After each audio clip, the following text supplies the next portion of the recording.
My father was halfway through his wedding toast when he decided to mention my failed interview. We were at Cedarbrook Manor in East Hanover. Denise sat beside her new husband, Ryan, under a wall of white flowers. About 100 relatives, friends, and bank employees were holding champagne glasses.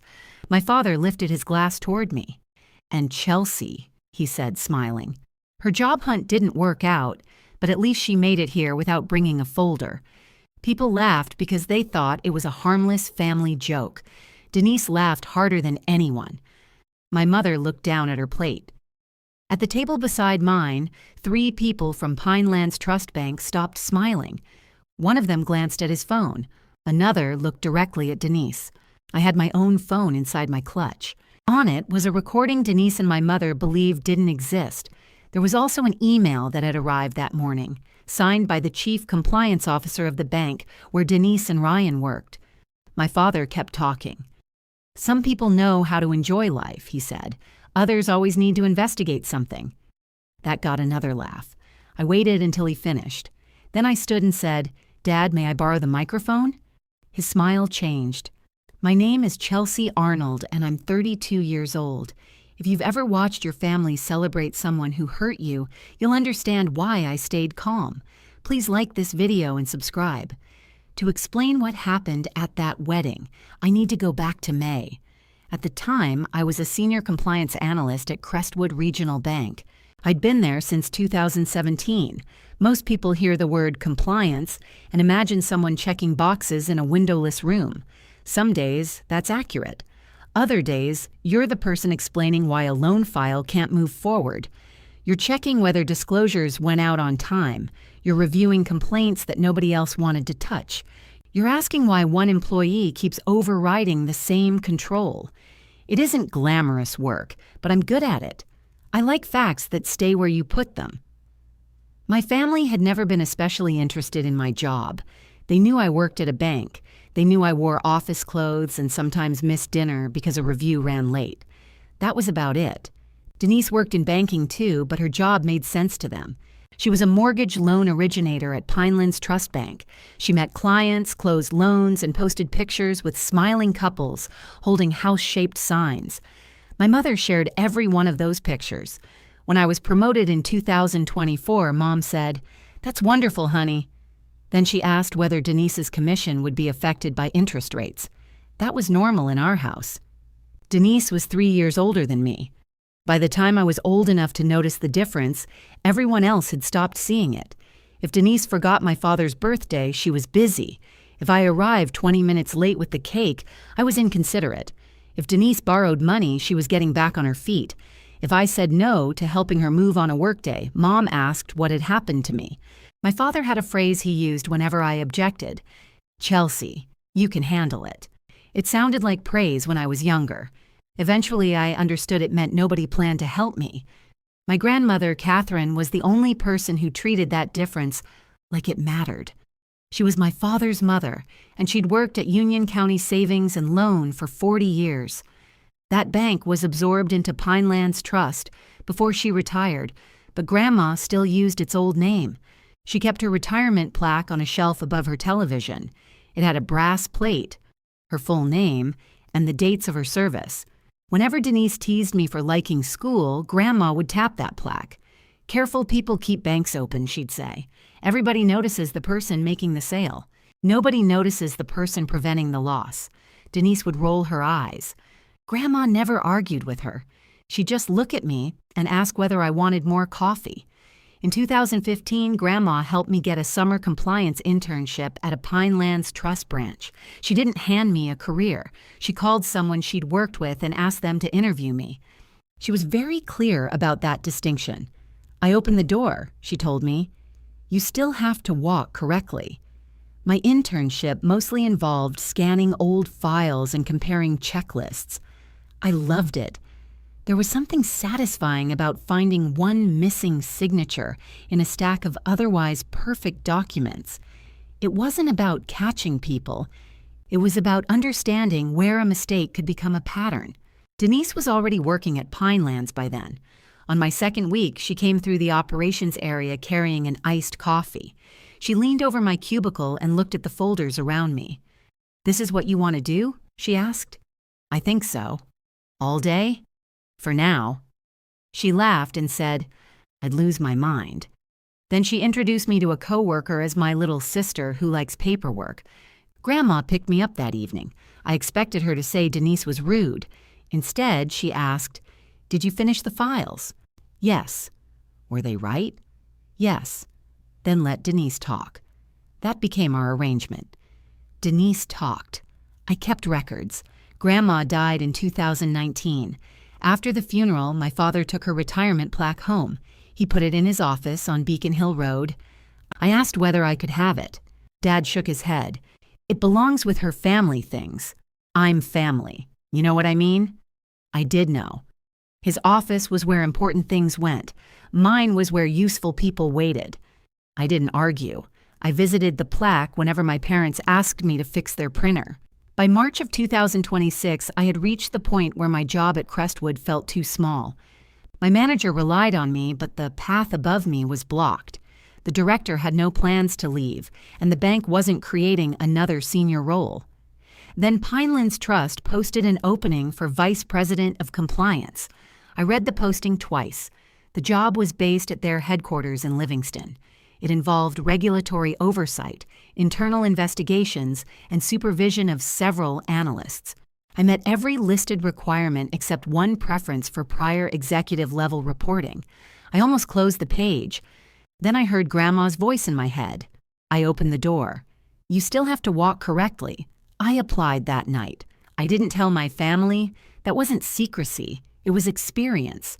Whenever I mentioned something before it was certain, my mother turned it into a family discussion. Denise offered advice I hadn't requested. Dad asked whether I was being realistic. I wanted one thing that didn't pass through their hands first. Pinelands called me the following week. The first interview was online with a recruiter named Simone. The second was with 2 senior managers. Then I completed a written assessment based on a fictional employee complaint. By late April, I was invited to headquarters for the final round. That was when I told my parents. We were eating lunch at their house. Dad had grilled hamburgers even though it was raining. Mom was cutting Denise's wedding invitation samples apart with kitchen scissors. "I have a final interview at Pinelands," I said. Mom looked up. "For what?" "The Vice President of Compliance position." Her scissors stopped. Denise was sitting across from me. She'd been showing Ryan pictures of centerpiece candles. "At my bank?" she asked. "Yes." "What division?" "Enterprise Compliance." She frowned. "Would that have anything to do with mortgage?" "Some oversight, probably. It's a senior role." Ryan gave a low whistle. "That's a big job," he said. "Thank you." Denise picked up her phone. "Do they know you interned there because of Grandma?" "It's on my resume." "That's not what I asked. I went through the same application process as everyone else." Mom put one hand between us. "Nobody's accusing you of anything. I hadn't said they were." Dad came in from the patio carrying a plate of wet hamburgers. Mom immediately told him, "Chelsea's interviewing at Denise's bank." Dad set down the plate. "Doing what?" "Vice President of Compliance," I said again. He looked at Denise first. "Would she be your boss?" "No," Denise said quickly. "Not directly." Ryan smiled at me. "Still, that's impressive." Denise gave him a look. It was small, but I saw it. Dad sat down and reached for the mustard. "Well, don't get ahead of yourself," he said. "Those executive jobs are political." "I know. You're good with details." "Managing people is different. I manage 2 analysts now. 2 is in a department." Mom started discussing invitation paper again. That was the full family conversation about my final interview. After lunch, Denise followed me into the hallway. "Chelsea." I turned. She lowered her voice. "If you get this job, you need to be careful about boundaries." "What boundaries?" "My files, my clients, Ryan's branch. I wouldn't choose what I review." "I know, but you'd hear things. That's how compliance works." Her mouth tightened. "I'm serious. So am I." For a second, neither of us spoke. Then Mom called from the kitchen. "Denise, show me the cream envelope." Denise walked away without finishing.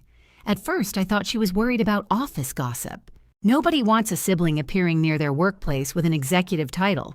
It can make things awkward. I told myself that was all it was. My final interview happened on a Thursday in May. I took the morning off and drove to Livingston early. Pineland's headquarters was a broad brick building with mirrored windows and a flag snapping above the entrance. I sat in my car for 10 minutes before going inside. I checked my teeth in the mirror. I changed shoes because the heels I'd chosen clicked too loudly. Then I put them back on because changing shoes in a parking garage felt more nervous than wearing them. The receptionist gave me a temporary badge. Upstairs, I met Peter Fitzgerald, Pineland's chief compliance officer. He was 52, direct, and almost unnervingly quiet. He asked questions, then waded through the entire answer without rescuing me. One question involved an employee with strong sales numbers and repeated documentation exceptions. "What would you do if leadership wanted the review delayed?" he asked. I'd ask them to put the request in writing. He raised one eyebrow. And if they refused, I'd document that too. Peter made a note. The interview lasted nearly 2 hours. I met members of the legal and risk teams. Nobody promised anything, but the conversation became specific. They asked when I could start. They described the people I'd supervise. Before I left, Peter walked me to the elevator. "Your internship supervisor remembered you," he said. I stared at him. "That was a long time ago. She said you found a pattern of missing flood disclosures." "I found 3 files. 3 related files," he said. "That's a pattern." The elevator opened. Peter handed me his card. "Human Resources will finish the background and reference process. You should hear from us soon." I thanked him and went downstairs. In the parking garage, I called my friend Mara from work. "How did it go?" she asked. "I think it went well. You always say that like you're reporting weather." They asked when I could start. Mara screamed loudly enough that I pulled the phone away. I laughed. For about 30 seconds, sitting alone in that garage, I let myself believe I had it. Then I remembered where I had to be that evening. My parents were hosting an engagement toast for Denise and Ryan. It wasn't the official party. Mom called it just family and close friends, which still meant more than 30 people. I went home, changed into a blue dress, and drove to Beacon Hill Road. There were cars along both sides of the street. Dad had strung lights across the patio. Mom had rented tall tables with white covers that kept sliding crooked in the wind. Denise was wearing a pale pink dress. Ryan had one arm around her while relatives took pictures. When Mom saw me, she handed me a tray. "Take these outside, please." "Hi to you too." "I'm sorry, honey. Everything's behind." I carried the stuffed mushrooms through the house. Dad was in his office looking for an extension cord. I glanced at Grandma's plaque on the shelf. Someone had set a roll of tape in front of Catherine Arnold's name. I moved it. Dad noticed. "You still want that old thing?" he asked. "Yes." He laughed once. "You work in banking. You'll get your own plaque." Outside, Aunt Mary was pouring wine. She was Mom's younger sister and the only person in the family who asked follow-up questions. "How was Livingston?" she said. I looked at her. "Who told you?" "Your mother. I thought she wasn't listening." Mary smiled. "Your mother hears everything. She just doesn't always answer." Before I could respond, Mom tapped a spoon against her glass. Everyone gathered near the patio doors. Dad made a short speech about Denise always knowing what she wanted. Mom talked about how happy she was that Denise had found someone who understood her. Ryan kissed Denise's temple. People raised their glasses. During a pause, Aunt Mary nudged me. "Tell them your news." I should have left it alone. Instead, I said, "I had my final interview today." Mom turned toward me. "Oh, right. That's nice, honey." Dad nodded. "Good for you." Denise asked the photographer to take another picture. Then Mom lifted her glass higher. "To Denise and Ryan," she said, "the best is still ahead." Everyone repeated their names.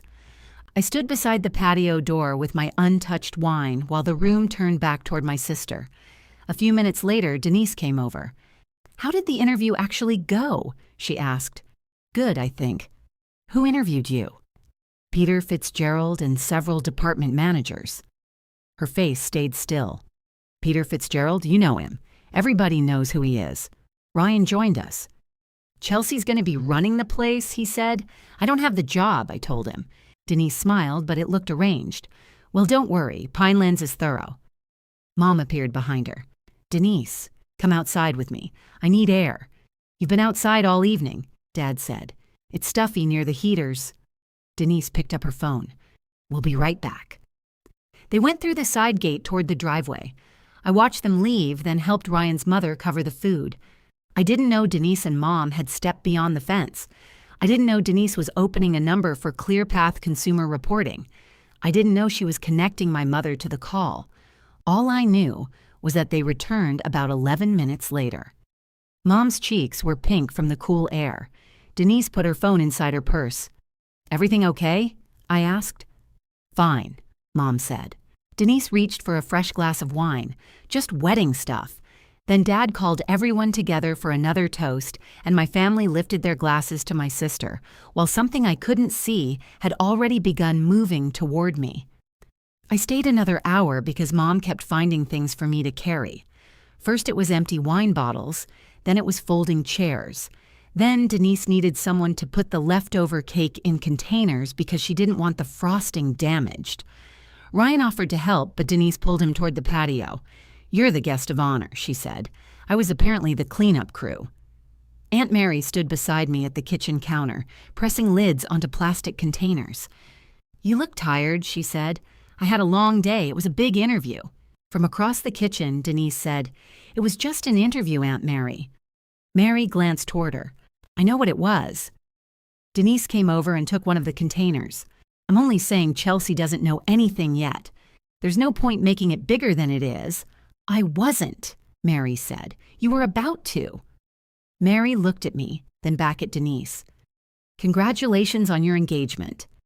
It was a clean way to end the conversation. Denise heard it too. When I left, Dad was standing near the garage with Ryan. He waved without coming over. Mom shouted from the doorway that she'd call me about dress shopping. Denise didn't say goodbye. I drove home with the windows cracked. The smell of smoke from Dad's grill had settled into my hair. At a red light, I reached for my phone to check my email. There was nothing from Pinelands. I put the phone face down on the passenger seat. The next morning, I woke before my alarm. For one confused second, I thought I had another interview. Then I remembered it was Friday. I made coffee and opened my laptop at the kitchen table. Still nothing. That wasn't unusual. Peter had said I'd hear soon. In banking, soon can mean that afternoon or 2 weeks later. I knew that. I checked again before leaving for work. At Crestwood, my manager Allison called me into her office at 9. She had no idea I'd interviewed elsewhere. I hadn't told anyone except Mara. Allison was reviewing the previous month's complaint log and wanted me to examine 3 cases involving delayed escrow refunds. I sat across from her while she explained the issue. The amounts are small, she said, but the responses all use the same sentence. I looked at the first letter. Who drafted these? Servicing says the system generated them. The system didn't decide to use a semicolon. Allison leaned back. That's why I asked you. For the next several hours, I forgot about Pinelands. I traced the letters to one employee who had copied an old response template. He wasn't stealing anything. He was trying to clear complaints faster and hadn't noticed the template contained outdated information. It was fixable. By lunch, I had a list of affected accounts and a proposed response. Mara came into my office carrying 2 salads. Anything? She asked. No. That's good. How is nothing good? Because rejection emails get sent quickly. That's not always true. Let me be hopeful for you.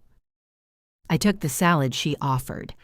At 3, an email arrived from Simone, the recruiter.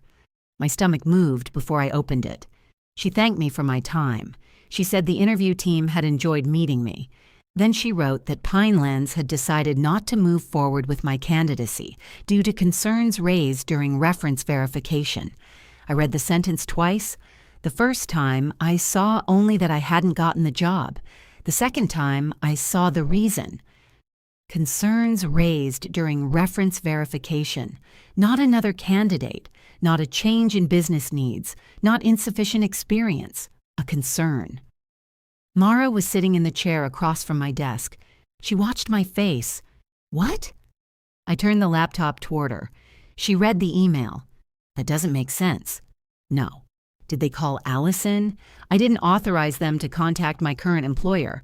Who were your references? I opened my application. I had listed a former Crestwood director, my internship supervisor, and a compliance consultant I'd worked with during a system conversion. All three knew they might be contacted. I called the former director first. He answered on the second ring. Chelsea, how are you? I'm okay. Did Pinelands call you? They did on Monday. What did they ask? The usual. How long I supervised you? Whether I'd hire you again. What did you say?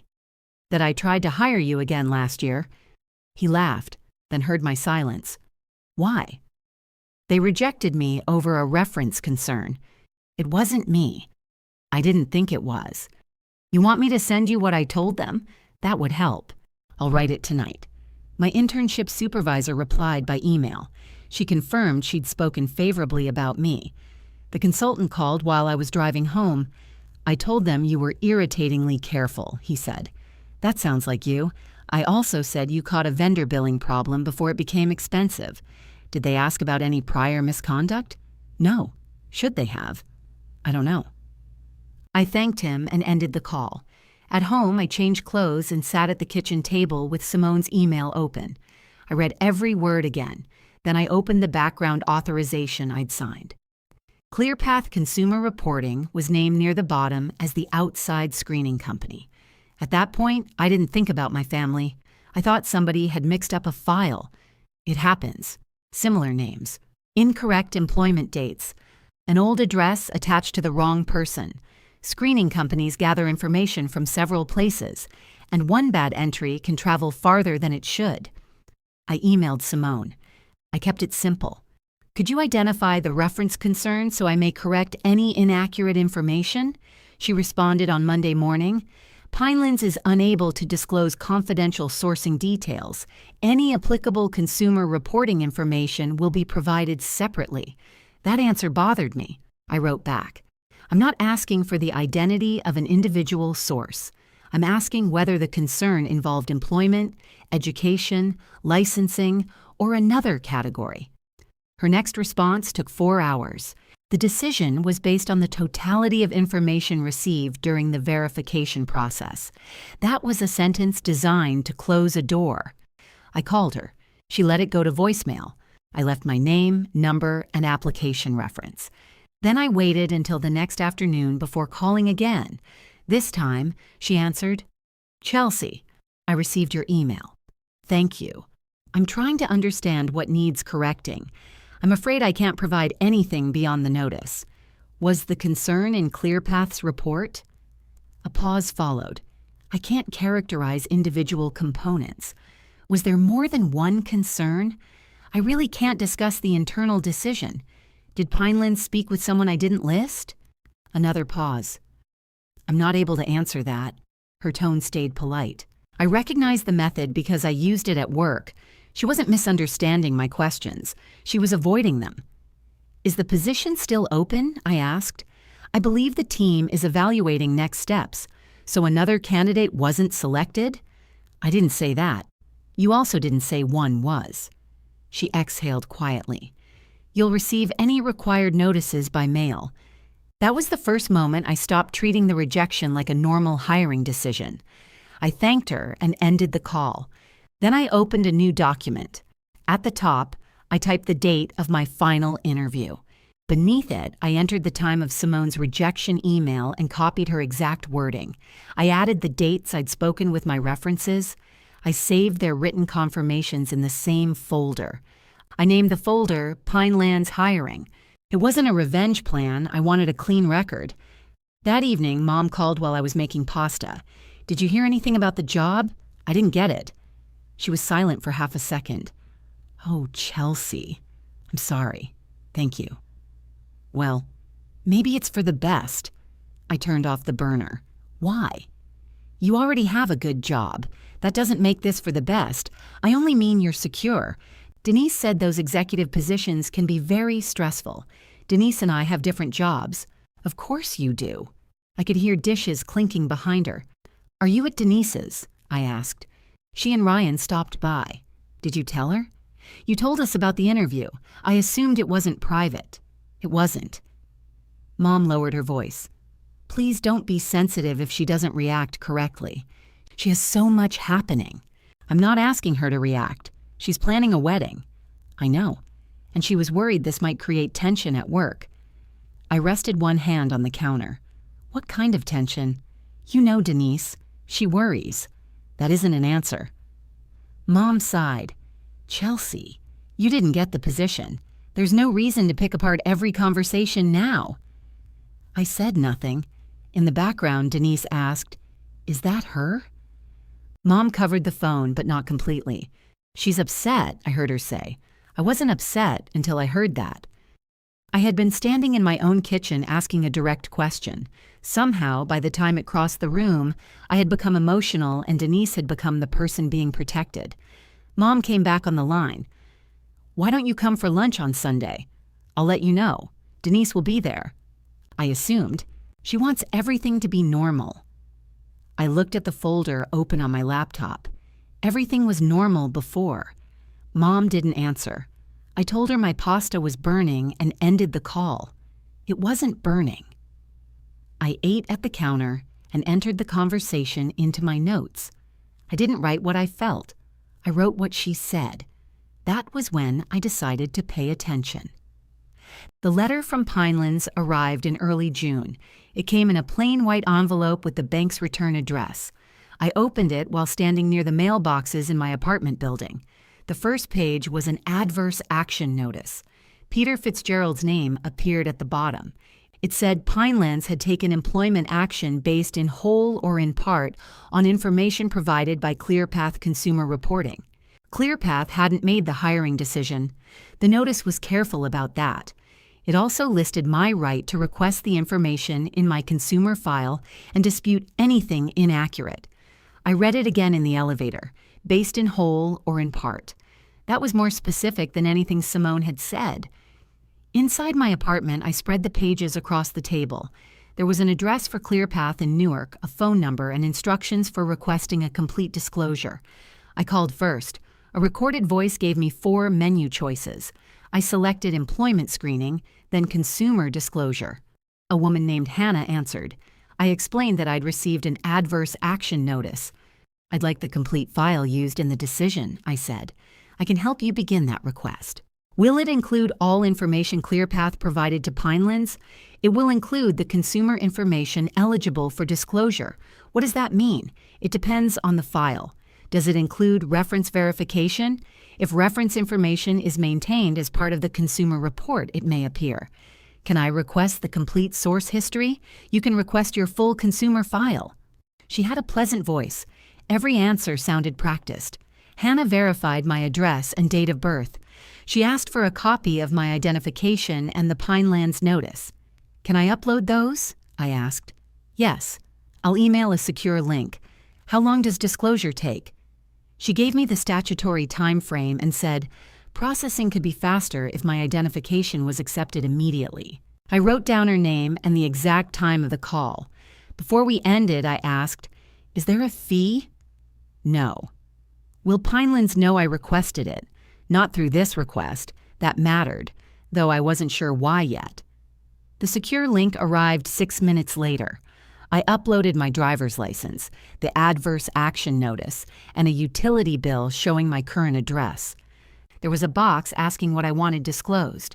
I typed, my complete consumer file, including all employment verification, reference information, supplemental information, source records, and communications, maintained in connection with Pinelands Trust Bank. I read the sentence 3 times. Then I submitted it. ClearPath sent an automatic confirmation with a case number. I printed it at work the next morning and placed it in a blue folder. Mara watched me label the tab. You think they have something wrong? I think somebody gave them something wrong. Who? I don't know. Could Pinelands be covering for a bad interview? Maybe. You said the interview went well. I thought it did. Mara leaned against the filing cabinet. Are you going to appeal? I'm going to read the file. And then I'll know what happened. That weekend, I went to lunch at my parents' house. I almost canceled. Mom had sent 3 messages about keeping things pleasant. The last one said, "Please be happy for your sister. She only gets 1 wedding season." I went because avoiding them would give Denise a story to tell. She and Ryan were already there when I arrived. Wedding invitation samples covered the dining table. Denise was upset because one printer had made the lettering look gray instead of black. "It looks cheap," she said. Ryan held 2 samples beside each other. They look the same. They don't. Dad pointed at the darker one. "This one looks better." "That's the gray one," Denise said. Dad withdrew his hand. I was looking at it from the side. I sat beside Aunt Mary and accepted a glass of iced tea. Nobody mentioned the interview until Mom brought out sandwiches. She set my plate down and touched my shoulder. "You're doing okay, right?" "I'm fine." Denise looked at Ryan. Mom sat across from me. "I told Denise you'd be fine. I said I was." "You sounded quiet on the phone. I asked a question you didn't answer." Dad frowned. "Can we not do this today?" "I'm eating a sandwich." "You know what I mean." Denise put down her glass. "I don't want my engagement turning into a month of Chelsea being angry about a job. I haven't discussed it with you. That almost makes it worse." Ryan looked confused. "How?" Denise ignored him. Mom rubbed one finger along the edge of her napkin. "Chelsea, there are things employers need to consider beyond a resume." I looked at her. "What things?" "Fit. Temperament. How someone handles people." "Did Pinelands ask you about my temperament?" Her hand stopped moving. Denise reached for the mustard. Mom gave a quick laugh. "No, I'm speaking generally." "Then why bring it up?" "Because you keep asking what happened. I haven't asked you what happened." The room went quiet. Dad pushed back his chair. "This is exactly what your mother meant. You investigate everything until people feel accused. I asked one question." Mom's face tightened. "I've always supported you." I waited. She added, "I told them everything a mother would want them to know." Denise looked up sharply. Mom reached for her tea. At that moment, I thought she meant Aunt Mary or Dad. Maybe she'd been discussing me after the rejection. In our family, them could mean everyone at the table, or half the relatives in New Jersey. I barely held on to the sentence. Then Denise started complaining about invitations again, and Mom let her. I stayed through coffee. I helped clear the plates. I left without asking another question.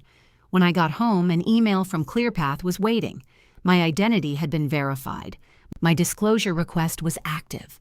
The complete file was being prepared. For the next 11 days, I checked the ClearPath portal every morning. The status didn't change. Request in progress. There was no estimated completion date. There was only the case number and a message saying they'd contact me if they needed more identification. I kept working. At Crestwood, Allison assigned me to a review of employee access rights. A software update had left several former loan officers with permissions they no longer needed. Nothing had been misused, but the access still had to be removed. It was ordinary work. I needed that. I sat in a conference room with spreadsheets open across 2 monitors. Every few hours, my hand moved toward my phone. I stopped myself most of the time. On the second Friday in June, Mara came into the room. "You need to see this." She turned her laptop toward me. Pinelands had reposted the vice president position that morning. The posting was almost identical. The responsibilities were unchanged. So were the qualifications. "They didn't hire somebody else," Mara said. "Apparently not. Maybe their first choice declined." "Maybe." "You don't believe that." "I don't have enough information." Mara sat beside me. "They rejected you for a concern nobody will explain, and now they're starting over." "Yes, that's information." She was right. I opened the posting on my computer. I saved a copy as a PDF and added it to the Pinelands folder. Mara watched me do it. You're documenting the reposting? I'm documenting the date. Is there a difference? There might be later. I called Simone again that afternoon. Her voicemail greeting said she was out until Monday. I didn't leave a message. Instead, I emailed Peter. I thanked him again for the interview. Then I wrote that I'd received an adverse action notice based partly on a consumer report and was obtaining the file. I didn't accuse the bank of anything. I asked whether Pinelands would reconsider my candidacy if the report contained inaccurate information. His response came Monday morning. Chelsea, thank you for letting me know. Hiring communications must remain with human resources while the screening process is under review. If corrected information becomes available, please provide it through the contact listed in your notice. It wasn't warm, but it wasn't a refusal. The phrase, while the screening process is under review, caught my attention. I printed the email. At lunch, Mom called. I let it ring while I finished a note. She called again 3 minutes later. When I answered, she said, "Finally, I'm working. So is everyone. What do you need?" Her tone changed immediately. "I don't need anything. I was calling about Sunday." "What's Sunday?" "Denise's dress appointment. I wasn't invited. She says she told you." "She didn't." Well, there must have been a misunderstanding. There was always a misunderstanding when Denise forgot something. "I have plans," I said. "You don't know the time." "That's true." "Then how can you have plans?" I looked through the conference room window. Allison was standing in the hall waiting for me. "Text me the details. Chelsea, she wants you there. Then she can call me." Mom was quiet. "Why are you making her chase you? I didn't know there was an appointment. She has a lot on her mind." "So do I." Mom exhaled. "Please don't start. I need to go. Your sister thinks you're angry with her." I turned away from the window. Why would I be angry with Denise? Because of Pinelands. What about Pinelands? She feels you blame her because you didn't get the job. I've never said that. You don't have to say everything. That's convenient. What is that supposed to mean? It means Denise can accuse me of something I haven't done, and you can call me responsible for making her feel it. Mom lowered her voice. "She told me you've been contacting people at the bank." There it was. I emailed the recruiter. "She said you contacted Peter Fitzgerald." "How does Denise know that?" A pause followed. "People talk." "Which people?" "I don't know. Chelsea. She works there. My email concerned my application. It wasn't sent to Denise. I'm sure Peter didn't tell her personally. Then who did?" "I don't know." I waited. Mom filled the silence. "This is exactly why Denise was uncomfortable about you applying there. I sent one email asking how corrected information should be handled. You shouldn't be discussing this with me. You called me. All I wanted was for you to come Sunday." Allison tapped lightly on the conference room glass. "I have to go." Mom's voice sharpened. "Fine. I'll tell Denise you're too busy. Tell her to call me." I ended the call. Allison came in and closed the door. "Everything okay?" "Yes." She looked at my phone, then at me. "Family?" "Yes." That answer usually means no. I smiled despite myself. "She wants me at a dress appointment I wasn't told about."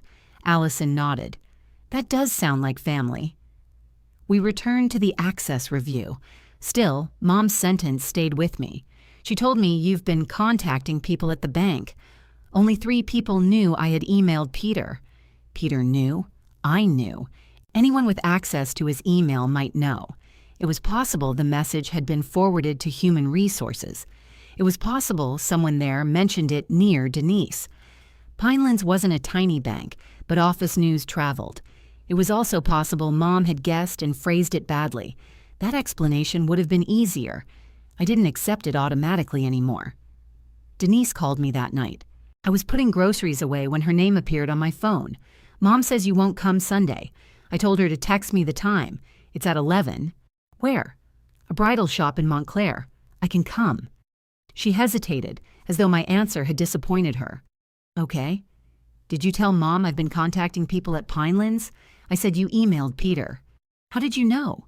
"Ryan heard something." "From whom? Why does it matter?" "Because it was a private hiring matter."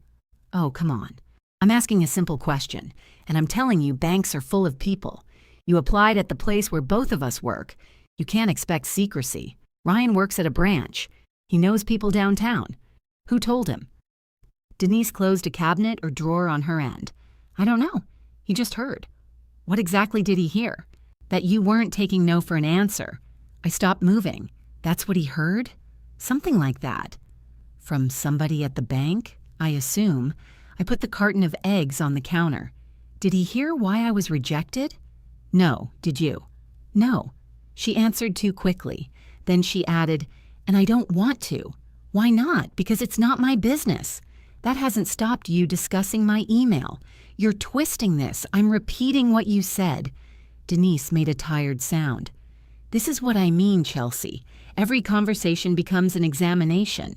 Then answer the question once. I did. No, you changed the subject. She went quiet. I could hear a television in the background. Finally, she said, come Sunday or don't. I'm not fighting about this. Neither am I. You're making it feel like one. She hung up. I left the eggs on the counter until I noticed them 20 minutes later.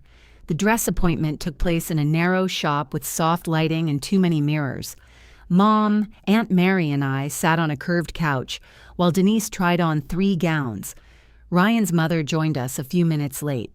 Denise came out in the first dress and immediately looked at Mom. Mom pressed both hands to her mouth. Oh, sweetheart. Aunt Mary smiled. It's beautiful. Denise turned toward the mirrors. What do you think, Chelsea? The dress had lace sleeves and a fitted waist. It looked good on her. I think it suits you. That's all? You look beautiful. Mom gave me a warning look, though I'd said exactly what Denise wanted. The stylist adjusted the train. Denise watched herself in the mirror. I'm not sure about the sleeves. You always wanted sleeves, Mom said. I know, but now they feel heavy. The next dress had no sleeves. Denise said it made her arms look strange. The third was almost identical to the first, but the lace pattern was smaller. She chose the third. Everyone clapped. I clapped too. Afterward, we walked to a cafe around the corner. Mom had reserved a table by the window. For 20 minutes, the conversation stayed on flowers and alterations. Then Denise's phone buzzed. She read the message and turned the screen face down. Work? Mary asked. Nothing important. Mom stirred sugar into her coffee. Chelsea's been having problems with the bank. I looked at her. No, I haven't. You know what I mean. Mary turned to me. What kind of problems? I didn't get the position. I knew that. She's disputing it, Mom said.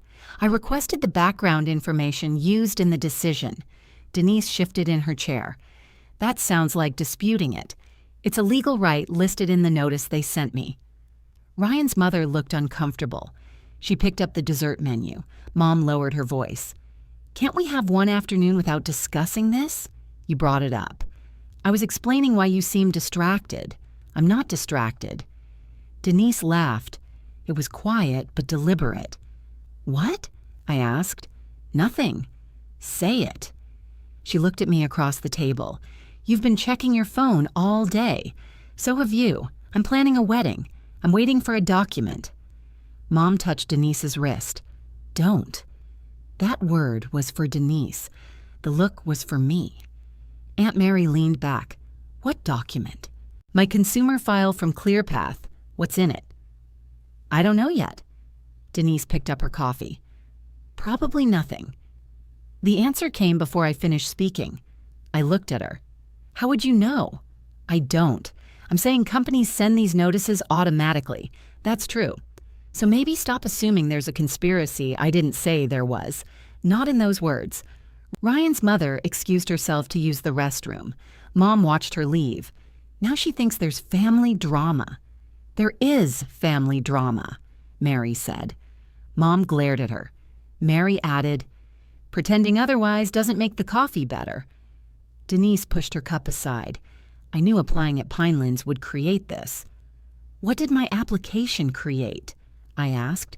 You're making everyone nervous. Who is everyone? Me? Mom? Ryan? Why is Ryan nervous? He doesn't like conflict at work. I don't work there. Exactly. That answer didn't make sense. Denise seemed to realize it.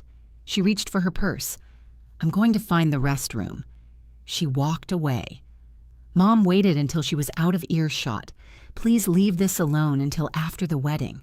"Leave what alone?" "The bank, the report, whatever you're doing. I'm requesting information about myself. You're upsetting Denise. She says my application made Ryan nervous. She didn't mean that, she just said it. You know how she talks when she feels cornered. I didn't corner her." Mom looked toward the restroom. "You're her sister. You know when to stop." Aunt Mary watched us without speaking. I folded my napkin and placed it beside my plate. "Would you ask Denise to stop if this were my wedding?" Mom's eyes came back to mine. "This would never happen at your wedding." It was such a strange answer that I didn't respond.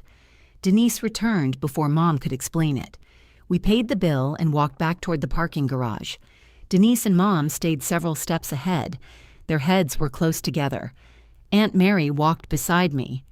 "She's worried about something," she said. "Denise is always worried about something." "No, this is different." I looked at her. "What do you mean?" Mary glanced toward Mom. "I don't know yet." That was all she said. On Monday, the ClearPath portal still showed my request in progress. I called the number from my notice. A different representative answered. His name was Colin. I gave him my case number. "Your file is still being compiled," he said. "Is there a problem with my identification?" "No, that portion is complete. What's being compiled? I can't see individual report contents before release. Can you tell me whether ClearPath requested more time? No extension has been entered. Is there a date it must be provided?" He gave me the same statutory time frame Hannah had given me.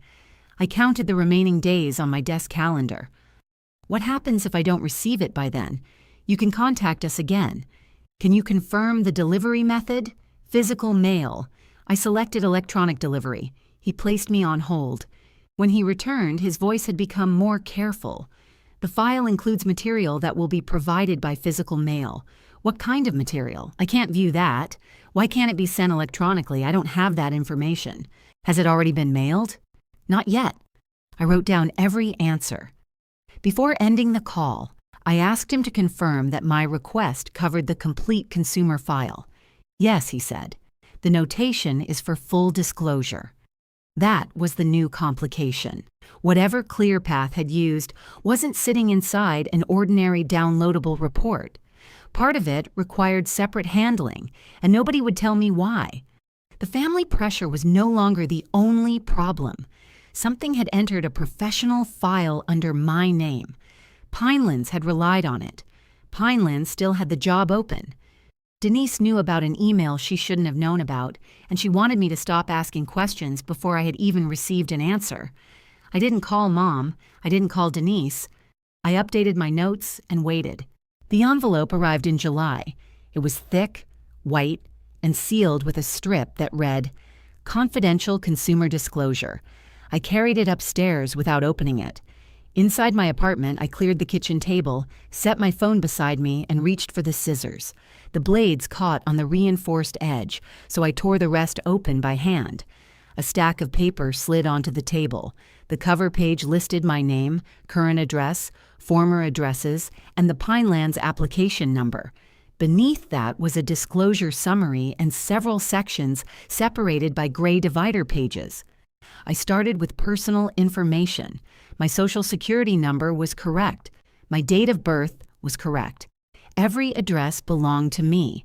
The criminal records section said no records found. The education section confirmed my degree. My employment history showed Crestwood, my promotion, and the dates I'd provided. Nothing suggested I'd been fired or disciplined. I turned to the reference pages. The former director's comments were summarized accurately. My internship supervisor had called me thorough and dependable.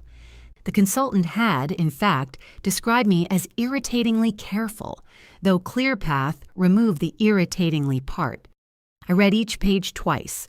There was no mixed file. There was no person with a similar name. Every normal source had cleared me. The last divider was labeled Additional Information. Behind it was a 2-page addendum.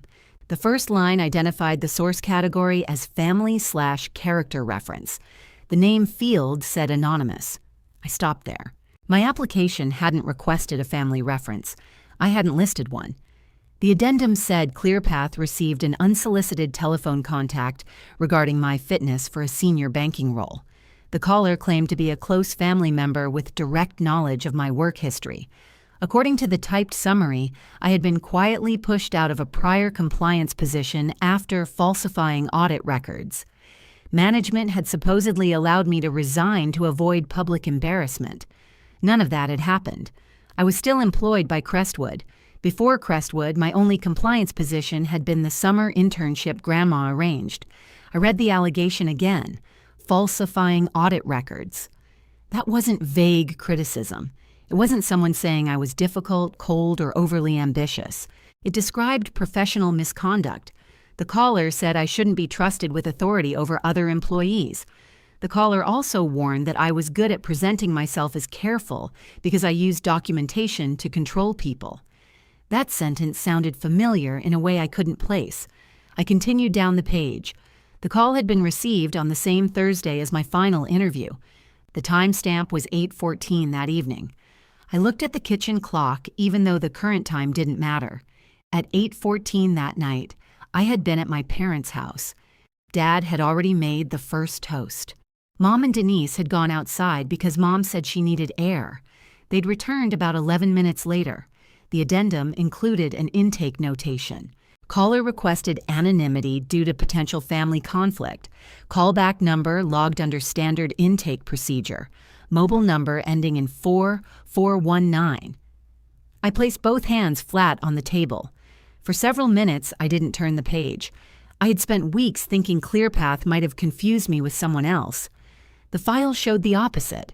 Someone had used enough true information to locate my screening, then attached a specific lie to it.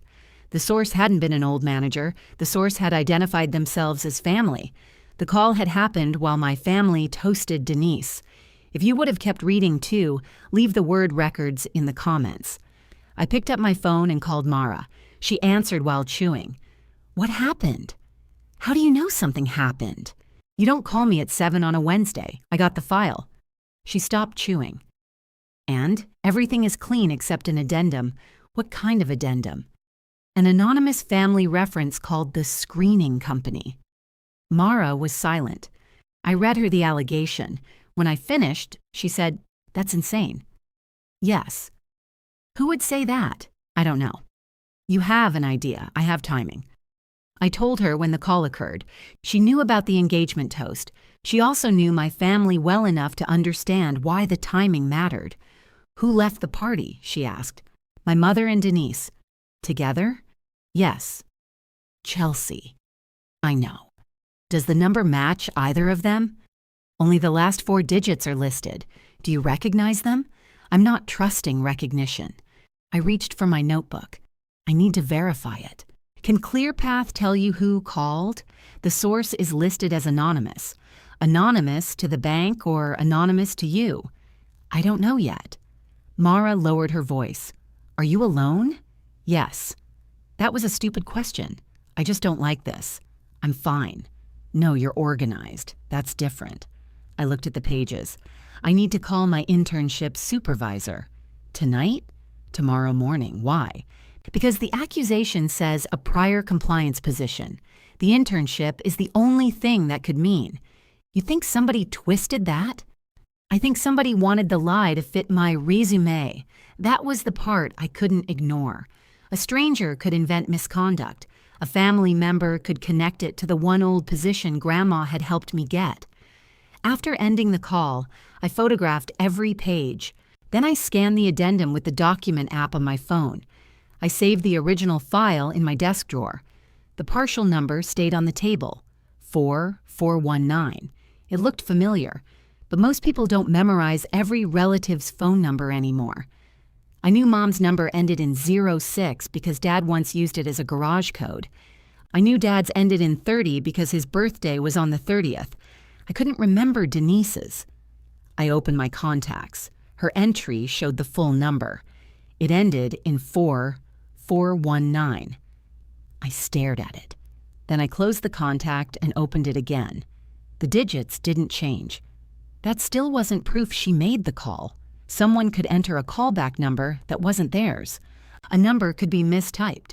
ClearPath had released only the last 4 digits, which could match thousands of phones. But Denise's number was on our family's shared wireless plan. Mom was the account holder. Dad, Denise, and I had stayed on it because the rate was cheaper.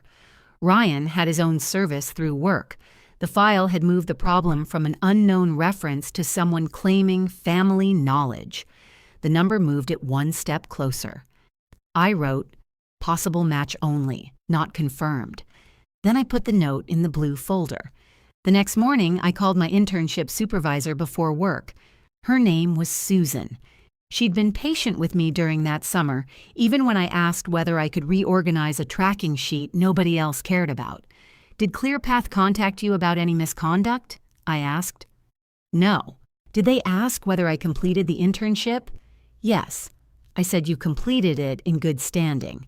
"Was there ever a concern about audit records?" "What?" "No." "Did I have access to change audit records?" "You had access to scanned loan files and a tracking spreadsheet. You couldn't alter anything official." I took notes as she spoke. "Do you still have my final evaluation?" "I doubt I have it personally. Human Resources might."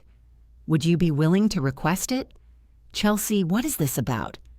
I told her about the addendum. She didn't interrupt. When I finished, she said, "That sounds targeted." "I think so. You weren't pushed out.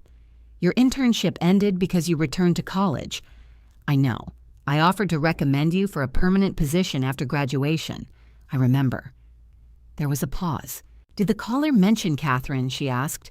"Not by name." "Then how did they know about the internship?" "My resume, was it public? My general work history is online.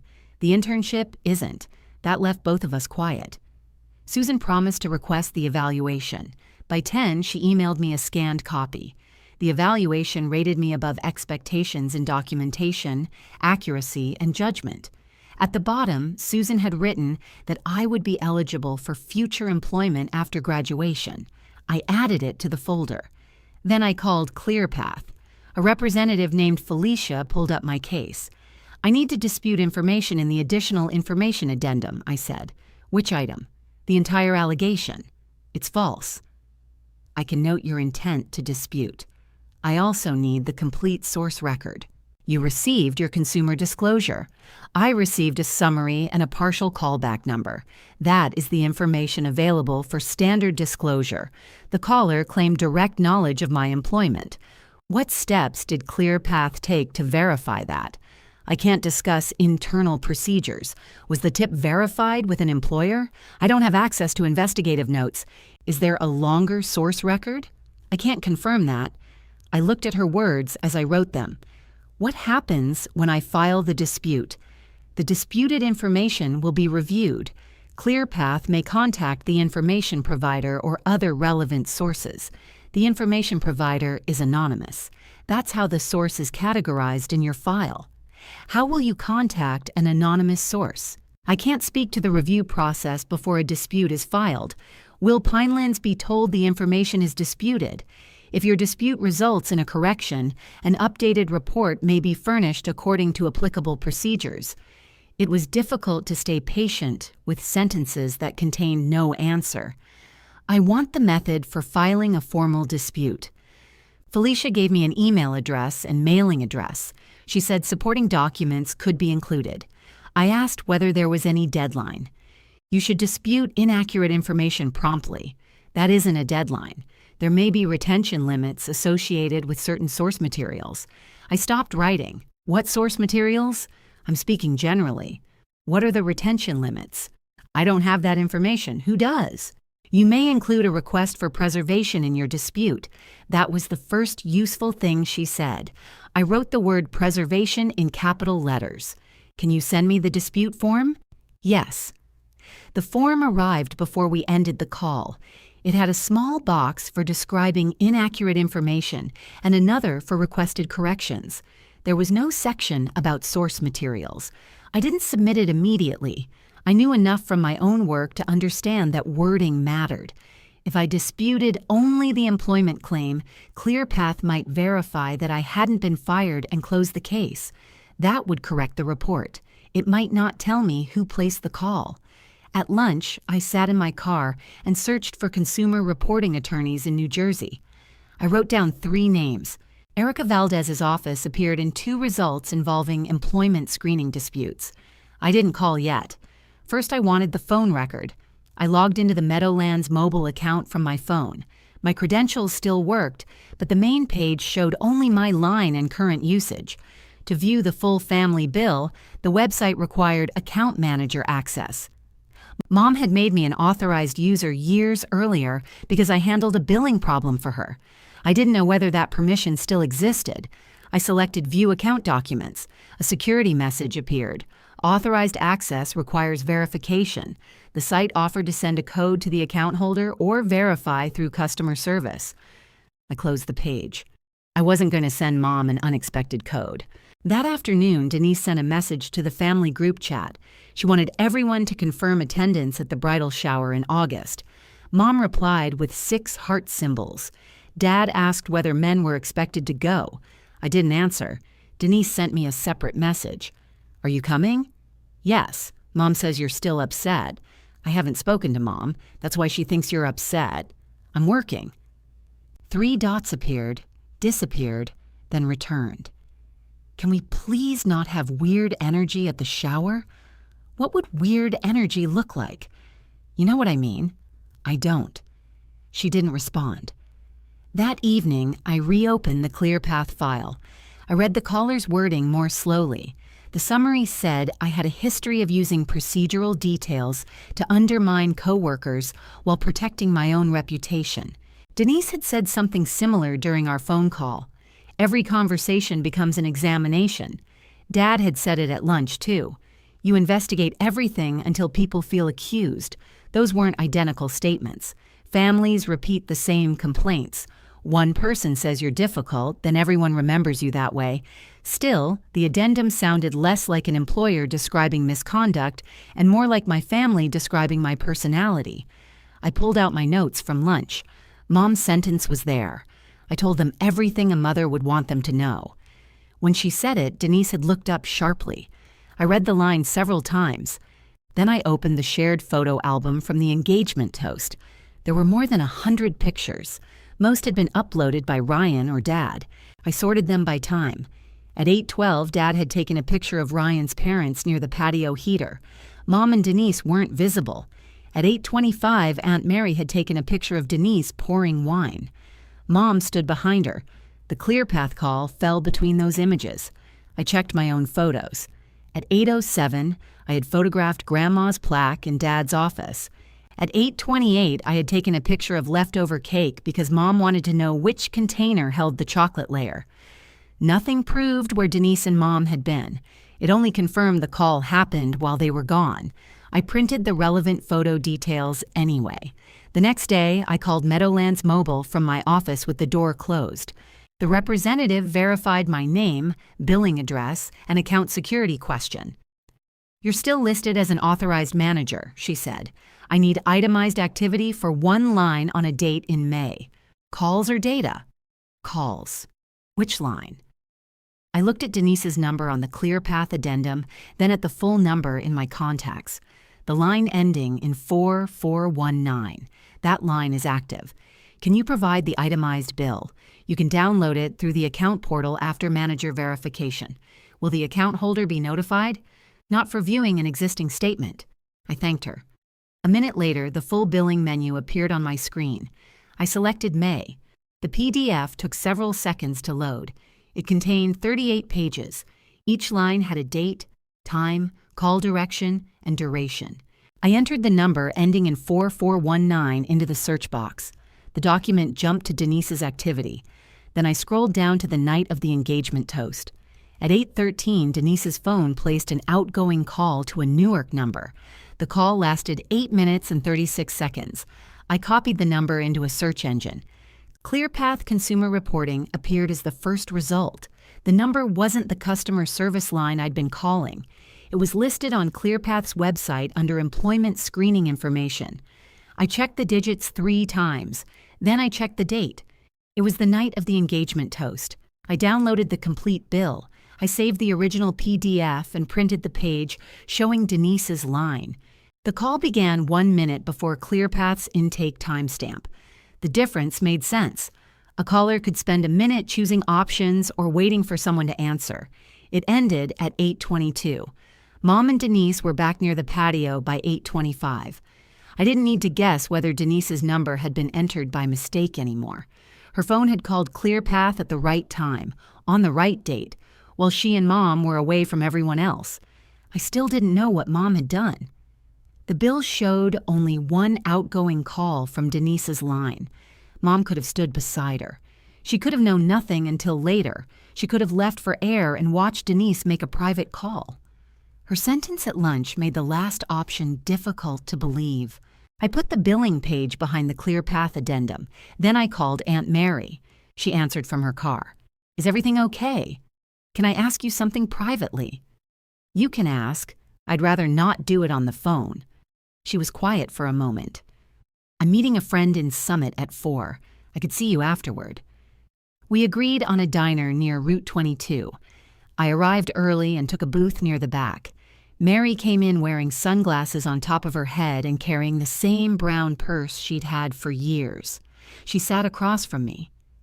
"You look like your grandmother," she said. "I don't think I do. Not your face." When she was waiting for someone to tell the truth, a server brought coffee. I waited until she walked away. "Why did you say Denise was worried about something?" Mary took a packet of sweetener from the holder. "Because she is." "About what?" "I'm not interested in becoming evidence in one of your files. I haven't shown you a file. You brought one." She looked at the blue folder beside me. I left it closed. I received the background report Pinelands used. Mary's fingers stopped tearing the packet. It contains an anonymous family reference. She looked up. The caller said I falsified audit records at a prior job. That's ridiculous. I know. Who called? The report doesn't give a name. Then why are you asking me? The call happened during the engagement toast. It came from Denise's phone. Mary set the sweetener down without pouring it. How do you know that?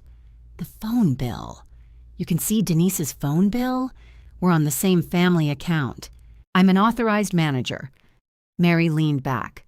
For a few seconds, the only sound between us was silverware from the next booth. "Does Linda know you saw it?" she asked. "No." "Does Denise?" "No." "Does your father?" "I haven't told anyone." Mary looked toward the diner entrance. "What exactly do you want from me?" "I want to know what Denise was worried about. You should ask her. If I ask her now, she'll know what I have." Mary rubbed one thumb along the edge of her cup. "You think Linda helped?" "I think Mom left with her. I think Mom said she told someone everything a mother would want them to know. I'm not calling that proof."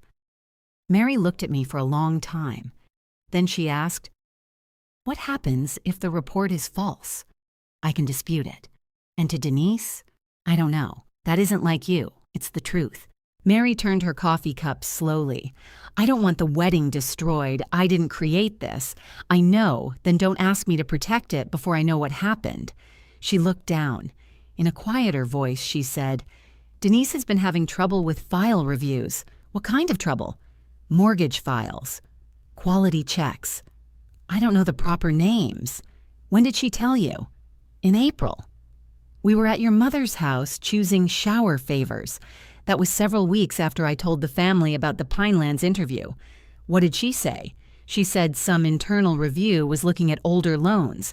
Her manager had sent 2 files back for explanations." "Why?"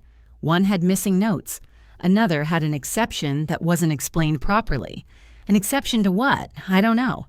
"Did she say the loans were improper?" "No, nothing like that." Mary sounded firm about it. She said the files were sloppy because everyone had been busy.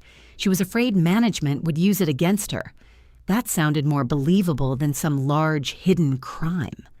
Loan files often contain corrections. Reviews find missing notes, inconsistent dates, or explanations that should have been documented earlier. Most issues get fixed.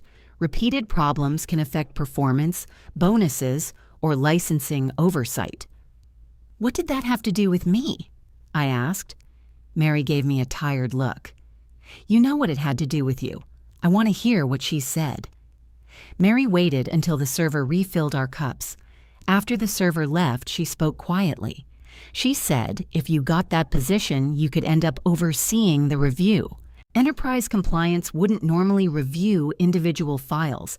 That's what I told her. What did she say? She said senior compliance can see whatever it wants. That explained the question Denise asked after lunch. My files, my clients, Ryan's branch. She hadn't been worried about ordinary sibling boundaries. She was worried I might see a review already happening. Did she tell Mom? I asked. Your mother was sitting right there. What did Mom say? Mary pressed both palms around her coffee. She said you'd never let anything go once you found it. I looked at the closed folder. And Denise? She said you'd make an example of her. I hadn't even had the interview yet. I know. Did either of them ask whether I would have any involvement? No. Did they ask me? You know they didn't. Mary's voice softened. Chelsea, your mother has always believed you and Denise are competing. I'm not competing with her. I didn't say you were. She works in mortgage sales. I work in compliance. Those aren't competing jobs. In Linda's mind, one daughter becoming an executive at the other daughter's bank changes the order of things. That sentence landed more cleanly than anything else. The issue wasn't only the review. Denise had spent years being the daughter with the visible banking career. She closed loans. She brought Ryan home from the same bank. She knew branch managers and posted award lunches. My work was quieter. It didn't threaten her position inside the family. The vice president role would have changed that. It would have placed me above her in the same institution where she'd always treated my internship as something Grandma handed me. And Ryan, I asked. I don't think Ryan knew much at first. At first? Denise complained that your application could bring attention to his branch. He told her she was overreacting. How do you know? She told your mother. She was angry he didn't agree with her. That fit Ryan's behavior at the toast. He'd called the job impressive. Denise had looked at him like he'd chosen the wrong side. Did the review involve Ryan? Not that she said. Then why keep mentioning his branch? Because it made her fear sound less personal. Mary said it without hesitation. I looked at her. She shrugged. I'm her aunt, too. I know how she talks. That was the complete shape of it. Denise had a file quality review hanging over her. She believed I might someday see it, question it, or have authority over people who did. Mom believed I would use the position to embarrass Denise. Neither of them asked what the role actually covered. Neither cared that I wouldn't control routine mortgage quality reviews. The possibility was enough. They had turned Denise's anxiety into a reason I couldn't be trusted.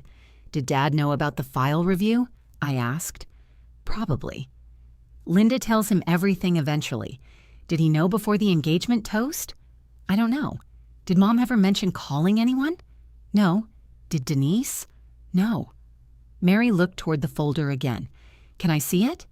I opened the folder and handed her the addendum first. She read slowly. When she reached the phrase about using procedural details to control people, her mouth tightened. That sounds like Linda. The voice or the wording? The wording. She's said that about you. When? After Catherine died. You kept asking about the plaque and some papers from the bank. I asked twice. I know. She said I was controlling. She said you use details to make people feel wrong. I remembered Dad's office, the tape covering Grandma's name, his joke about me earning my own plaque. Even the accusation had been built from old family complaints. Mary read the billing page next. When she saw the call duration, she closed her eyes briefly. Denise told me she and Linda walked to the front because Linda felt lightheaded. Mom said she needed air. She wasn't lightheaded? She was drinking wine 20 minutes later. Mary returned the papers. I'm sorry. It was the first apology anyone in my family had offered, and Mary hadn't done anything. I put the pages back in order. Don't tell them we met. She looked uncomfortable. I don't like keeping secrets. Neither do I. Then why not confront them? Because I don't have the complete source record. You have the call. I have a billing line. I don't know who spoke. I don't know what ClearPath kept. I don't know whether Mom participated or only knew afterward. You think there's more? The representative mentioned retention limits. Mary glanced at me. Retention of what? She wouldn't say. I paid for both coffees. In the parking lot, Mary touched my arm. Your mother will say she was protecting Denise. I know. She'll believe that makes it better. I know that too. Mary left first. I sat in my car and added notes while the conversation was fresh. I wrote down only what Mary had directly heard. Denise said 2 mortgage files had been returned. Denise feared senior compliance could access the review. Mom said I never let anything go. Ryan thought Denise was overreacting. I marked each statement as Mary's recollection, not documentary proof. Then I called Erica Valdez's office.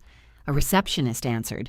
I said I needed advice about an employment background report containing a false anonymous family reference. I also said the reporting company had mentioned source material retention limits. The receptionist's tone changed. When did you receive the disclosure?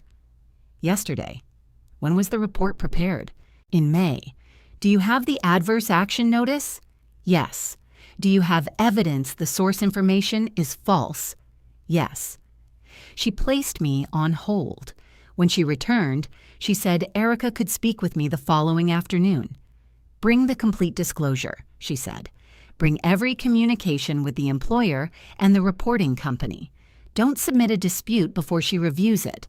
I already requested a form. That's fine. Don't send it yet. I agreed. Before leaving the office that day, I checked the family group chat. Mom had posted a picture of Denise's chosen wedding dress. Under it, she'd written, "Everything is finally coming together." I closed the message without responding. The next afternoon, I carried the blue folder into Erica Valdez's office. Her office was on the 2nd floor above a pharmacy. The waiting room had 2 gray chairs and a coffee machine nobody seemed to use. Erica came out carrying a legal pad. She was 38, with dark hair clipped at the back of her neck. She shook my hand, led me into her office, and pointed to a chair beside her desk. "Show me the adverse action notice first," she said. I handed it over. She read Peter's letter, then Simone's rejection email. She arranged each document by date without commenting. When she reached the ClearPath addendum, she stopped. "Did you list a family reference?" "No." "Did you authorize your family to provide one?" "No." "Is the allegation true?" "No." I gave her Susan's evaluation and the email from my former director. Erica read those next. "This is useful," she said. "It establishes that the claimed event didn't occur." "What links the call to your sister?" I showed her the Meadowlands mobile bill. She placed it beside the addendum and compared the times. "Is this her number?" "Yes." "How did you obtain the bill?" I explained the shared account and my authorized manager access. "Did you impersonate the account holder?" "No." "Did you guess a password or bypass a security code?" "No. Customer service verified my own authorization." "Good." She marked something on her pad. "Does your mother use this phone?" "No. It's Denise's line." "Why do you think your mother participated?" "They left the party together. My mother later said she'd told them everything a mother would want them to know. That's suggestive. It isn't confirmation." "I know." Erica looked at me. "You're very careful about separating those." "It's my job. That will help." She read the notes from my meeting with Mary. Then she pushed the folder slightly away. "There are 2 issues," she said. "The false report and the underlying source material. ClearPath said I could dispute the report. You can, and you should. But a standard dispute might end with them deleting the addendum. That wouldn't identify the caller. No." Felicia mentioned retention limits. Erica nodded. ClearPath's published policy says it may retain recorded intake material for 90 days. Supplemental tip line calls fall into that category. Recorded? That's the language in their policy. I stared at her. They record the calls? It appears so. The disclosure didn't say that. It gave you a typed summary. That may not be the complete source material. Can they withhold it? Not necessarily. The question is whether they consider the recording part of your consumer file or internal material. It's the source of the allegation. That's the position I'd take. She turned her monitor toward herself and checked a calendar. We don't have much time. How much? Possibly less than 2 weeks. The exact deletion cycle may run from the call date, the report date, or the end of the month. I don't want to test it. What do? We send a dispute, a complete file demand, and a preservation notice today. Today? Yes. I took out my laptop. Erica held up one hand. I'll draft it. You'll review the factual statements. She explained the process in plain language. ClearPath had provided information about me to an employer. That information contributed to an adverse decision. I had the right to challenge inaccurate material and request the information maintained about me. The preservation notice was separate. It told ClearPath not to destroy anything connected to the disputed call while the dispute was active. Does that force them to send the recording? I asked.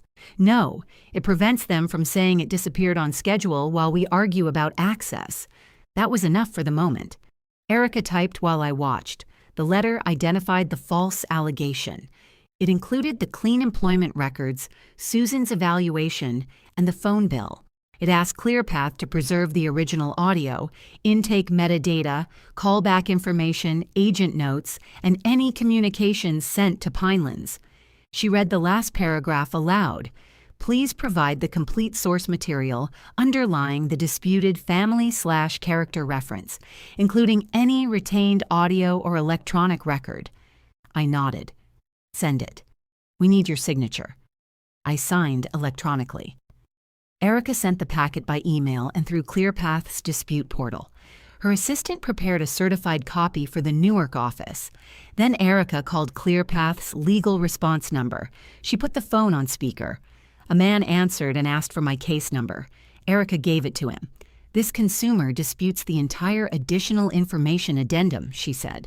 Your intake policy indicates that the underlying telephone contact may have been recorded. You are on notice to preserve that recording. The man placed us on hold. When he returned, he said, I can confirm the case has been flagged for preservation review. What does that mean? Erica asked. It means potentially relevant material will not be subject to routine deletion while the request is evaluated. Does the call recording still exist? I can't confirm specific content. Can you confirm that no deletion will occur today? Yes. Erica wrote the time on her legal pad. Please send written confirmation. He agreed. The email arrived 9 minutes later. I printed it when I got home. For the next 4 days, nothing happened. ClearPath's portal changed from disclosure complete to dispute pending. Pinelands didn't contact me. Mom sent messages about the bridal shower. Denise sent a list of gift table tasks and asked whether I could arrive early. I replied, yes. I didn't mention the recording. On the 5th morning, Erica called while I was walking into Crestwood. ClearPath responded. I stopped near the security desk. Do they have it? They say an audio file exists. The guard looked toward me. I stepped outside again. Will they release it? They're asking you to sign an acknowledgement that the recording is confidential consumer file material. What does that restrict? It means don't publish it or alter it.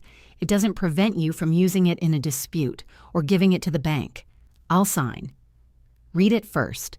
She emailed the form. I stood near the building entrance and read every sentence on my phone. The acknowledgement didn't waive any claims. It didn't release ClearPath from responsibility. It said only that the file could contain personal information about other people. I signed. The audio arrived that afternoon through a secure portal. Erica asked me not to listen alone. I drove to her office after work. She connected her laptop to a small speaker. On the desk, she placed the addendum, the phone bill, and a blank legal pad. The file name contained my ClearPath case number and the date of the toast. Ready? She asked. Yes. She pressed play. There was a click, followed by hold music. Then a woman answered. ClearPath information intake. How may I direct your call? Denise spoke first. I need to give you information about someone you're screening. My hand stayed in my lap. I knew her voice immediately. The intake employee asked for my name and date of birth. Denise provided both. "How are you connected to the subject?" the employee asked. "I'm a family member." "Are you an employment reference?" "Not officially." The employee explained that unrequested information might be documented and furnished to the client for review. Denise said, "That's fine. I just don't want my name used. Why are you requesting anonymity?" "Because she's my sister." Erica paused the recording. "That is identification," she said. "Yes, do you want a moment?" "No." She resumed it. The employee asked Denise to describe the concern. Denise lowered her voice. Chelsea was pushed out of a compliance job because she changed audit records. The sentence sounded less convincing aloud than it did in the typed summary. The employee asked which employer. Denise hesitated. It was a prior bank position. "What bank? I'm not comfortable giving that. Did you personally observe the record changes?" "No, but my mother knows what happened." There was movement against the phone. Then Mom's voice came through. "I'm here." The employee asked her name. Mom said, "I'd rather not give it. What is your relationship to Chelsea?" "I'm her mother." The employee repeated the question about direct knowledge. Mom answered, "I know my daughter. She can make paperwork say whatever she wants." "That isn't the same as witnessing falsification," the employee said. "I know what happened in that job." "What job was it?" "The one her grandmother got her." My throat tightened. Grandma had been gone for 7 years. Mom was using the internship she arranged to make the lie sound informed. The employee asked whether Chelsea had been terminated. Mom said, "They let her leave quietly." That was impossible. I had completed the internship and returned to college. Denise came back onto the call. "The point is, she shouldn't be put over people. She uses rules against anyone she doesn't like. Is this related to a personal disagreement?" "No," Denise said. Mom answered at the same time. "She's always been jealous of her sister."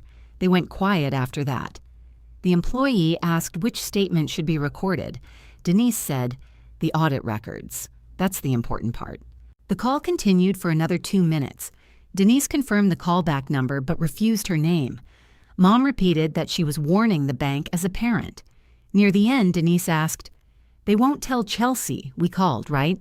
The employee said source confidentiality depended on applicable disclosure requirements. Denise replied, "As long as our names aren't on it." The recording ended. Erica didn't speak immediately. She wrote down the end time and saved a copy to an encrypted drive. I looked at the speaker. They both knew. Yes, they planned it. The call shows joint participation. She said she was my sister. Yes, they thought anonymous meant unavailable to me. That appears to be the mistake. We listened a second time. This time, Erica stopped after each factual statement. She compared the audio to the typed summary. ClearPath had softened some parts and strengthened others. The employee's doubts weren't included. Mom's claim that she simply knew me had become direct family knowledge. The final report didn't mention that neither caller could identify an employer. ClearPath gave Pinelands a cleaner allegation than the actual call supported, Erica said. Can they correct it? They can, but correcting it doesn't undo the hiring decision. What about Denise? That depends on Pinelands.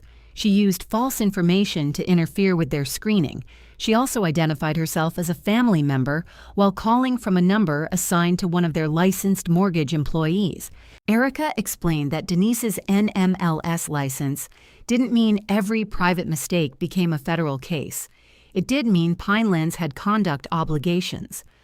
A licensed loan originator deliberately feeding false information into the bank's employment screening process was something its compliance office couldn't casually ignore. I brought out my phone.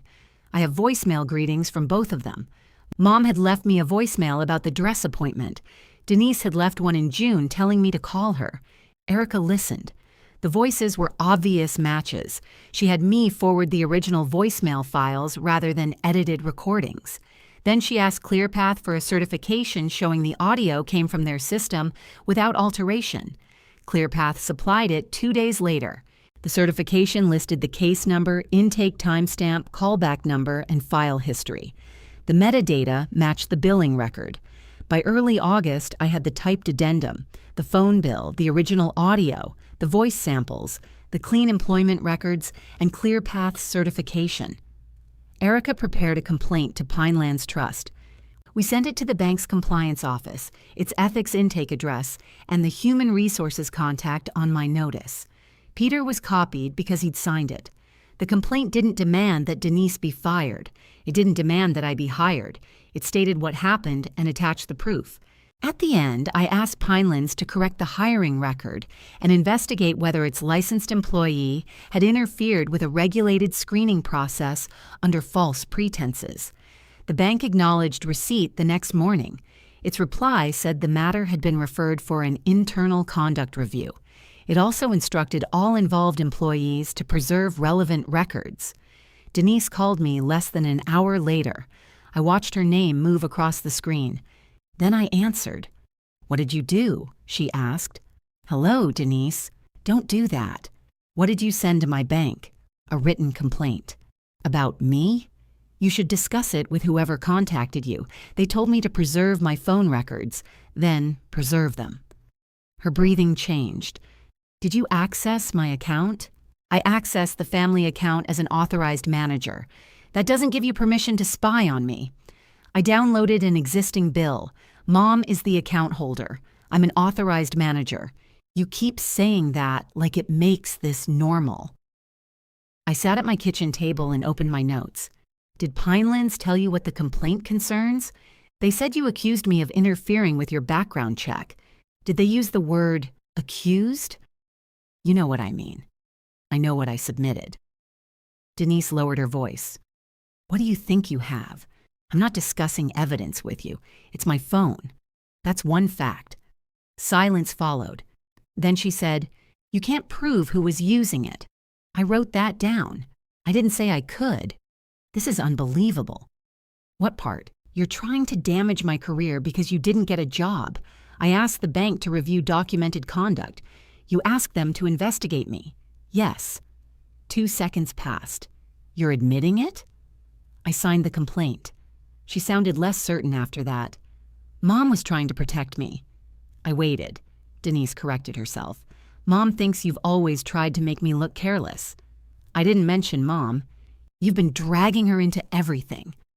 "I haven't contacted her." "Don't play games, Chelsea." "I'm not." She spoke more slowly.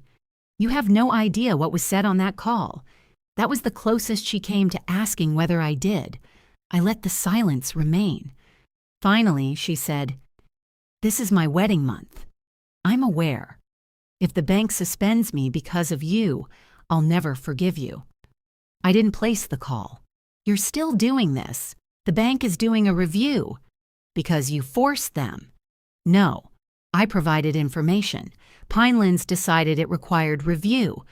She gave a short laugh. 'You really think that wording makes you innocent?' 'I think facts matter.' There. That's what Mom means. You talk like everyone's already guilty." I closed the notebook. "You should follow the preservation instruction." She hung up. Dad called that evening. He didn't ask what happened. He said, "You need to let this go. Did Denise tell you why the bank contacted her?"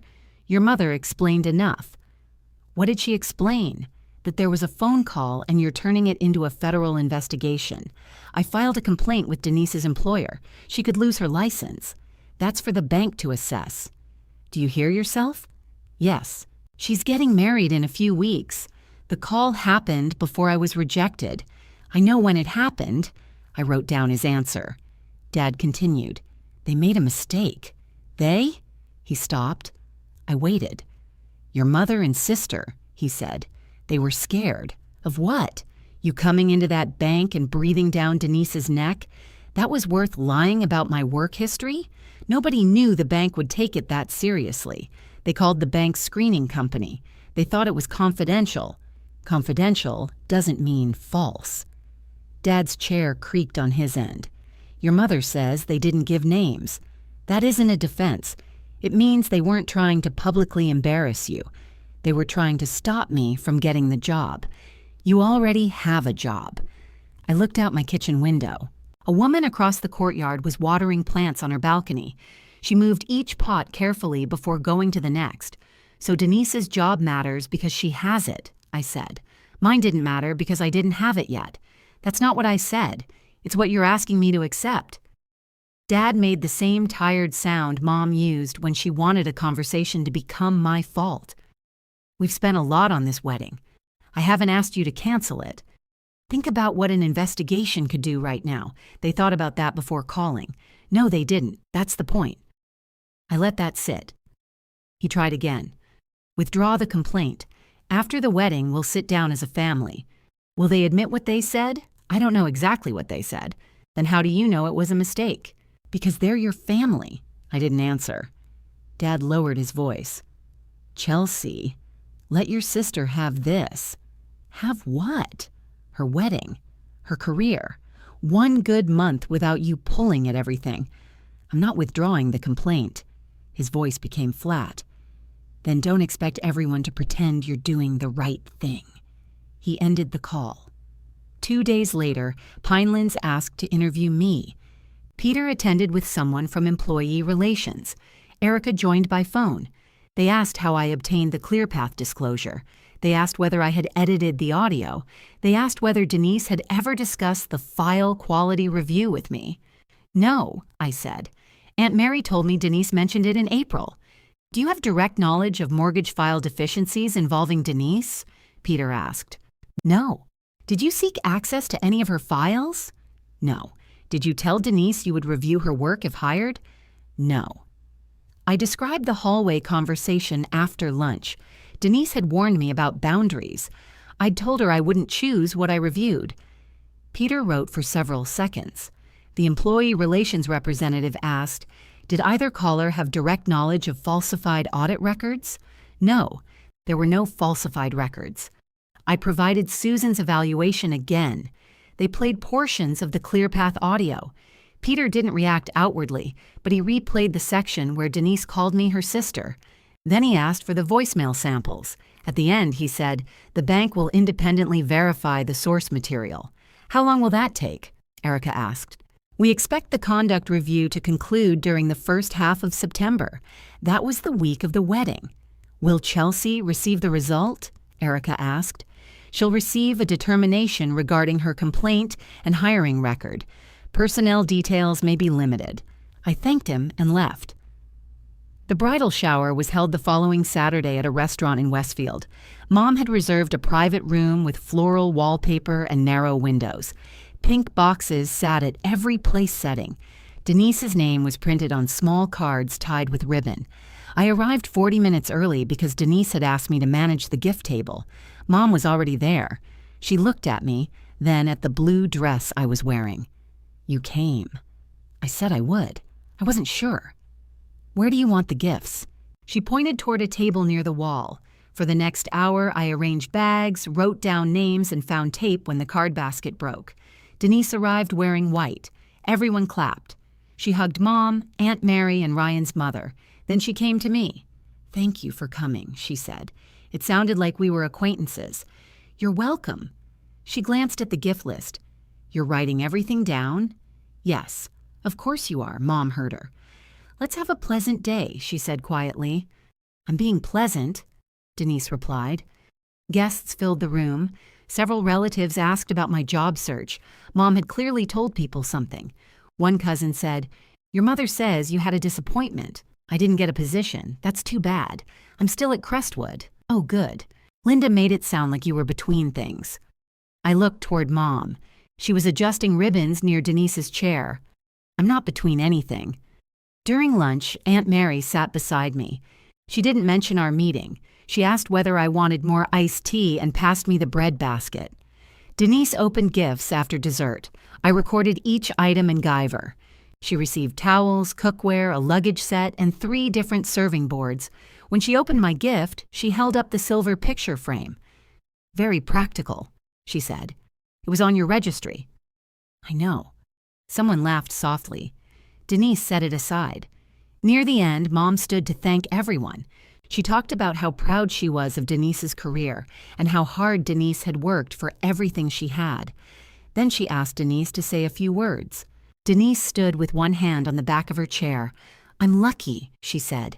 "I have a job I love, a man I love, and people who know who I really am." Her eyes moved toward me. Not everybody gets what they want professionally. Sometimes you find out you just don't have what it takes. A few guests looked at their plates. Mom's smile held.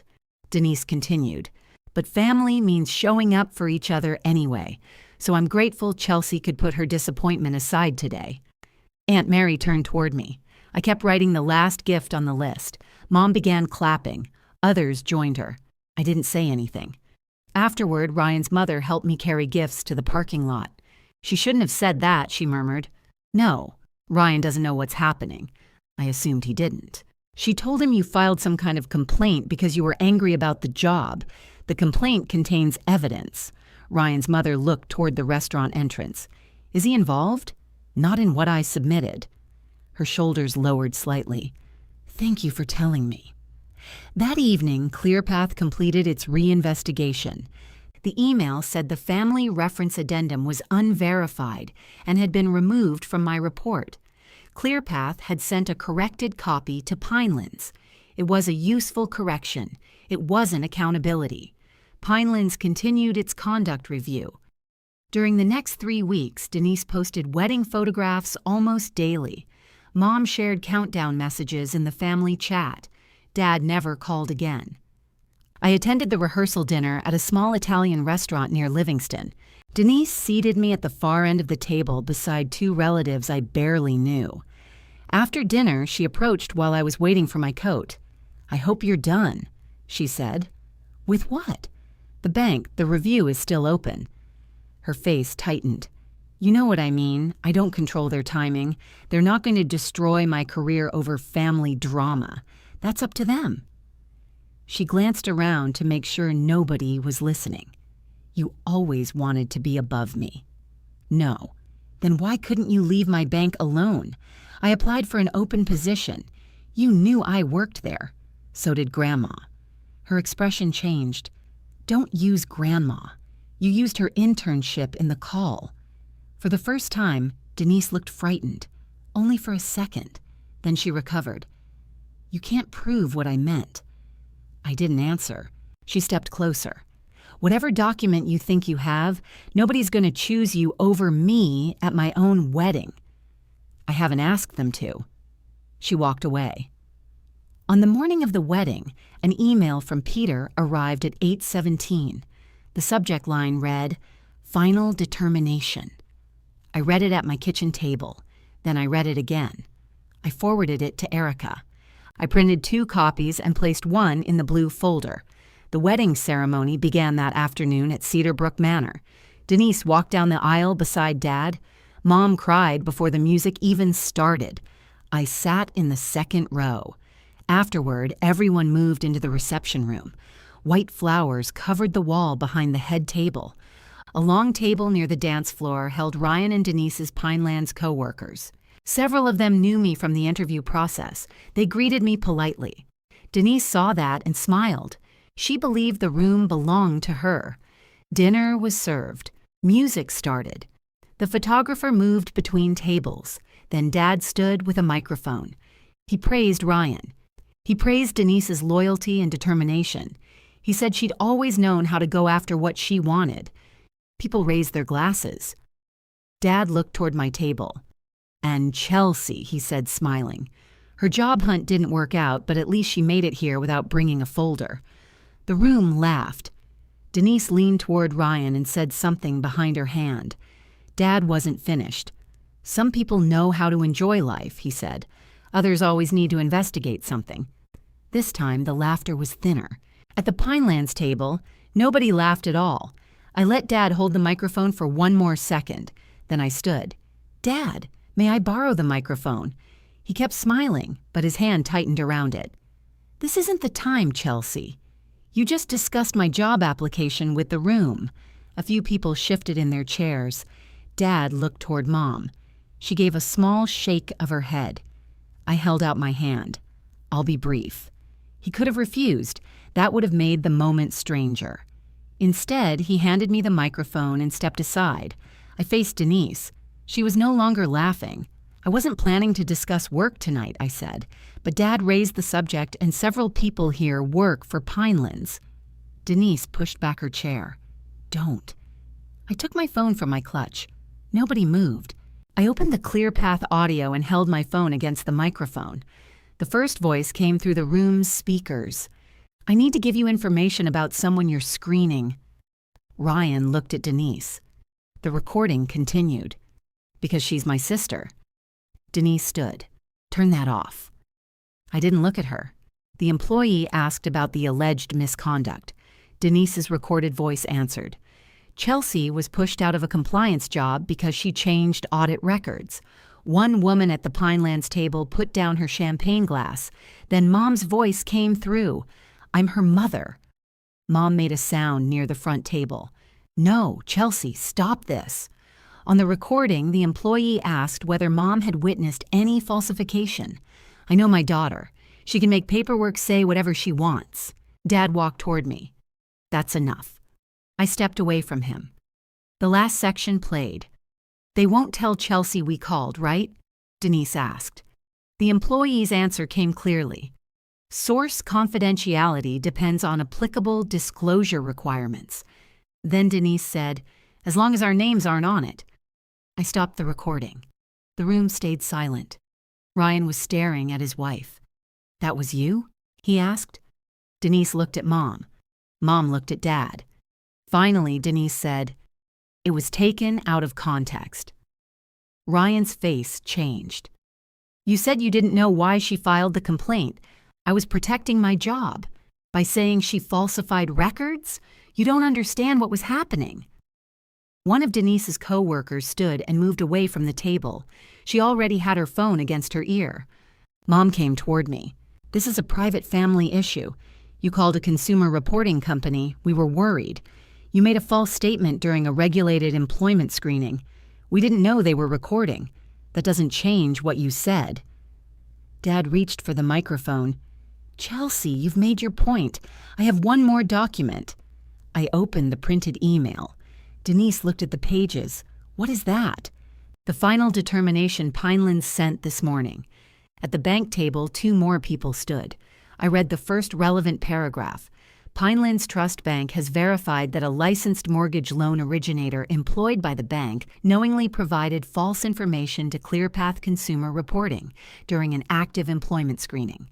The conduct interfered with the integrity of a federally regulated consumer reporting process. Denise sat down again. I continued. Effective immediately, Denise Arnold's loan originator authority is suspended pending formal review under applicable NMLS conduct and ethics standards. Ryan closed his eyes. Mom said, on her wedding day? I looked at her.